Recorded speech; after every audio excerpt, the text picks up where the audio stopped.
ఒక దళిత మహిళని అన్యాయంగా చంపారు. ఒక దళిత మహిళని అన్యాయంగా చంపారు.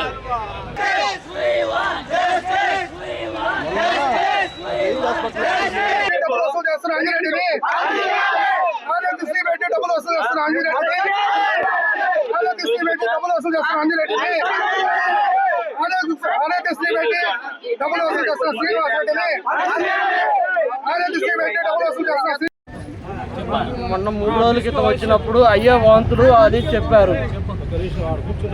అయ్యే వాంతులు అవుతున్నాయండి అంటే ఆ పాత ట్రీట్మెంట్ అయిపోయింది, కొత్తగా ట్రీట్మెంట్ చేయాలా అని ఇట్టాగే వీడియో తీసుకున్నారు మమ్మల్ని. అదేంటి సార్ పాత ట్రీట్మెంటే కదా అంటే వాంతులు కూడా అంటే దానికి కాదు, ఇది పాతది అయిపోయింది, కొత్తది వేరేగా చేయాలా, దీనికి డబ్బులు అవుతాయి అని అంటే సరే సార్ ఇప్పుడు దాకా నేను 1,00,000 పైన పెట్టాను, 1,20,000 1,30,000 దాకా పెట్టాను సార్.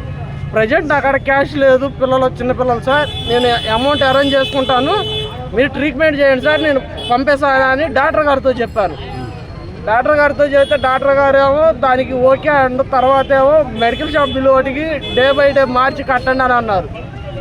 సరే దానికి సిద్ధపడి ట్రీట్మెంట్కి పోయాం. ఐసీయూలో పెట్టారు, ఒకరోజు ట్రీట్మెంట్ చేశారు. బాగానే మాట్లాడుతుంది, ఏదో ముక్కులో పైపు వేసి మాట్లాడలేకపోతుంది అట్ట.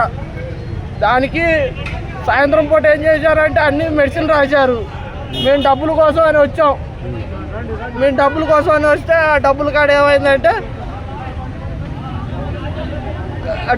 ఏమైందంటే మాకు అందులో కొంచెం లేట్ అయింది సార్, మేము పంపిస్తున్నాం సార్, డబ్బులు వస్తాయి కంపల్సరీగా, మీరు మెడిసిన్ ఏంటి అంటే ఆరోగ్యశ్రీ పెట్టానన్నారు కదా, మళ్ళీ డబ్బులు ఎందుకు? దీనికి రెండో దానికి ఆరోగ్యశ్రీ లేదు అన్నారు సార్. ఇంకొక కళ్ళజోడు అతను వార్డు డాక్టర్ అంట, ఆయన ఆరోగ్యశ్రీ వచ్చిద్దమ్మా వెసులుబాటు అయితే పెడతానమ్మా అండు, కానీ ఆరోగ్యశ్రీ అనే ఊసు రాలా.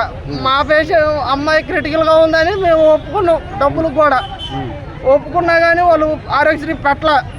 దానికి తోడు ఏం జరిగింది, 10:30 అప్పుడు అమ్మాయి బాగానే మాట్లాడింది నాతో, బావా నువ్వు ఇంటికి బాబా పిల్లలు ఉన్నారని. నేను ఇంటికి పోయా, అరగంటలోనే మీ ఆడవాళ్ళకి హాస్పిటల్కి వచ్చింది, రైండి అని ఫోన్ల మీద ఫోన్లు చేశారు. ఇవో మమ్మ ఉంది, లోపలికి రానియకుండా వాళ్ళ భర్తగాను వాళ్ళ అత్తకు ఫోన్లు చేయండి అని చెప్పారంట.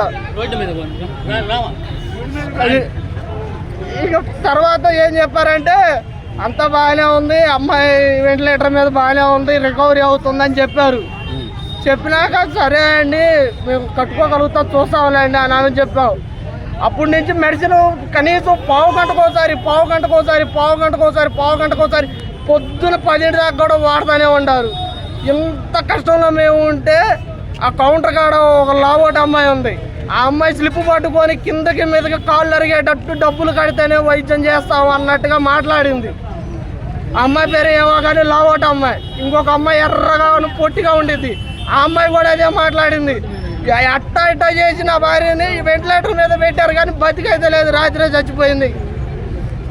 కాకపోతే ప్రాణం ఉంది అని మాకు డబ్బులు లాగడానికి మాత్రం చేసిన ప్రయత్నం అది.